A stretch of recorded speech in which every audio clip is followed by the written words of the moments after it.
Hi, everybody. We're going to try another story about Frog and Toad today. Those were the two friends we read about last week, and this week we're going to read a story called The Garden. Hope you like it. Frog was in his garden. Toad came walking by. "What a fine garden you have, Frog," he said. "Yes," said Frog. "It is very nice, but it was hard work." "I wish I had a garden," said Toad. "Here are some flower seeds. Plant them in the ground," said Frog, "and soon you will have a garden." "How soon?" asked Toad. "Quite soon," said Frog. Toad ran home. He planted the flower seeds. "Now, seeds," said Toad, "start growing." Toad walked up and down a few times.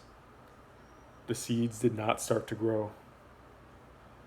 Toad put his head close to the ground and said loudly, "Now, seeds, start growing." Toad looked at the ground again. The seeds did not start to grow.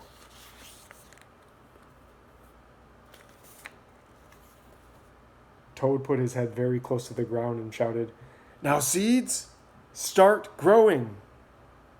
Frog came running up the path. "What is all this noise?" he asked. "My seeds will not grow," said Toad. "You are shouting too much," said Frog. "These poor seeds are afraid to grow." "My seeds are afraid to grow?" asked Toad. "Of course," said Frog. "Leave them alone for a few days. Let the sun shine on them. Let the rain fall on them. Soon your seeds will start to grow."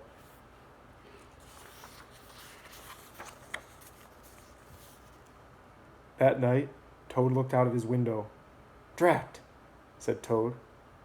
"My seeds have not started to grow. They must be afraid of the dark." Toad went out to his garden with some candles. "I will read the seeds a story," said Toad. "Then they will not be afraid." Toad read a long story to his seeds. All the next day, Toad sang songs to his seeds. And all the next day, Toad read poems to his seeds. And all the next day, Toad played music to his seeds. Toad looked at the ground. The seeds still did not start to grow. "What shall I do?" cried Toad. "These must be the most frightened seeds in the whole world." Then Toad felt very tired and he fell asleep. "Toad, Toad, wake up!" said Frog. "Look at your garden." Toad looked at his garden. Little green plants were coming up out of the ground. "At last," shouted Toad, "my seeds have stopped being afraid to grow." "And now you will have a nice garden too," said Frog. "Yes," said Toad. "But you were right, Frog. It was very hard work." Okay, thank you again for listening and for watching. Have a great rest of your day. Talk to you soon.